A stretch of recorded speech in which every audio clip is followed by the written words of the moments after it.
Hello students, good morning. Class first, subject EVS है। 16 chapter, page number 95। Chapter का नाम है एयर एंड वाटर। एयर का मतलब होता है हवा या फिर वायु, ओके। एंड वाटर का मतलब होता है पानी या फिर जल, ओके।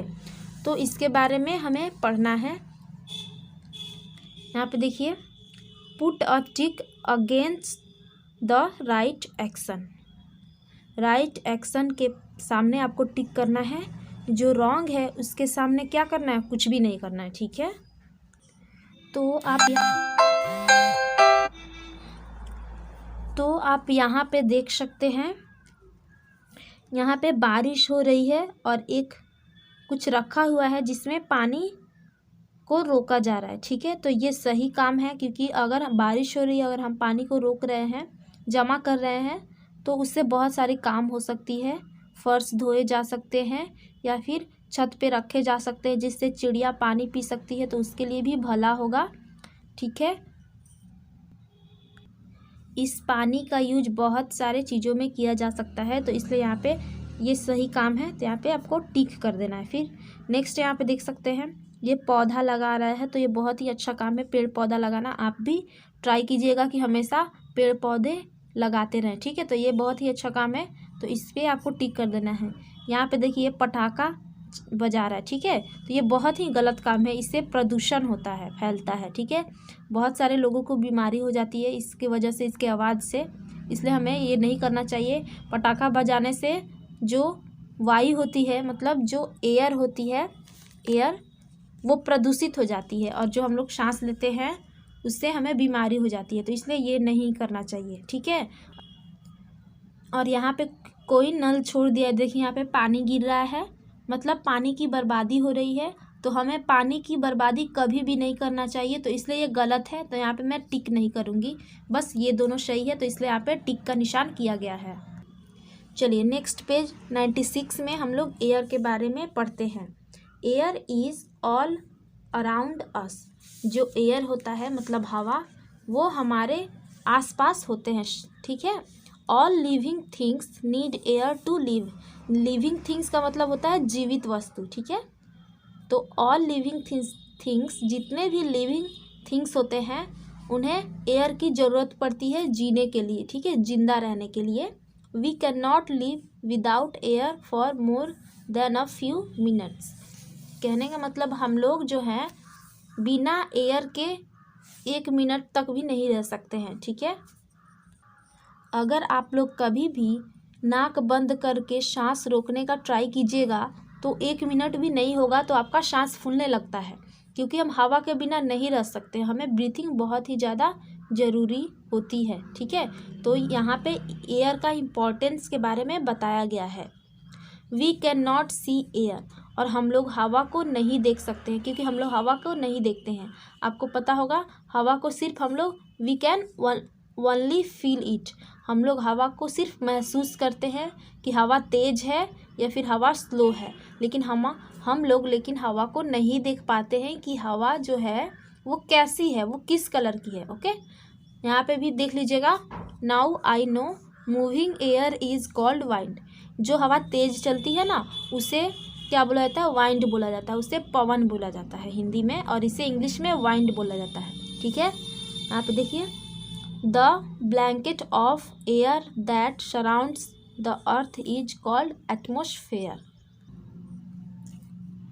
अर्थ के चारों तरफ जो हवा का ब्लैंकेट रूप का एक आवरण होता है, एक परत होता है, उसे एटमॉस्फेयर कहा जाता है, मतलब वायुमंडल कहा जाता है। जैसे ये अर्थ है और इसके चारों तरफ जो होता है गोल, चारों तरफ हवा का बहुत ही मोटा लेयर होता है, परत होता है, जो एक ब्लैंकेट के समान काम करता है, उसे एटमॉस्फेयर कहा जाता है। ब्लैंकेट का मतलब होता है कंबल। जिस प्रकार हम कंबल से अपने आप को पूरी तरह ढक लेते हैं, उसी प्रकार हवा से पृथ्वी पूरी तरह ढका हुआ है, इसलिए इसका कंपेयर कंबल से किया गया है, ठीक है। अब यहाँ पे देखिए, ये यहाँ पे ब्रीथिंग कर रहा है, और पौधों को भी ज़रूरत होती है एयर की, okay. Air is a mixture of gases. Air के बारे में बताया है। फर्स्ट, एयर जो होता है उसमें बहुत प्रकार के गैस मिले होते हैं। Okay, humans and animals need oxygen to breathe.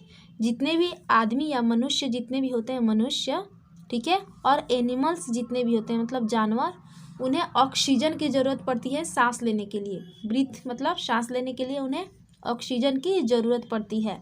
Plants need carbon dioxide to make food.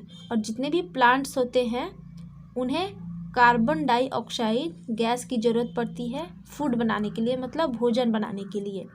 तो आप लोगों ने पढ़ा कि एयर में बहुत ही प्रकार के गैस मिले होते हैं, जिसमें फर्स्ट आपको ऑक्सीजन बता दिया और सेकंड कार्बन डाइऑक्साइड बता दिया। ऑक्सीजन का ज़रूरत मनुष्य और जानवर को होती है, लेकिन कार्बन डाइऑक्साइड का ज़रूरत पौधों को होती है भोजन बनाने के लिए। ऑक्सीजन का ज़रूरत मनुष्य और एनिमल्स को किसके लिए होती है? सांस लेने के लिए। ओके, तो यहाँ तक अच्छे से आप पढ़ लीजिएगा।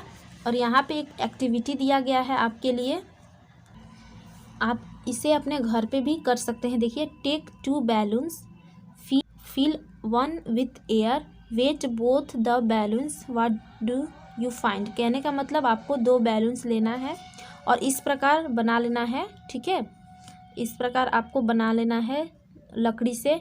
एक बैलून को एक तरफ बांध देना है जिसमें एयर नहीं रखना है। ठीक है, एक बैलून को अच्छे तरह से उसमें एयर रखना है, मतलब उसे फुला लेना है, पंप कर लेना है और इसमें एयर होगा और इसको टांग देना है। आप देखिएगा ये थोड़ा ऊपर उठ जाएगा और ये थोड़ा नीचे, मतलब इसमें कुछ वेट आ जाएंगे।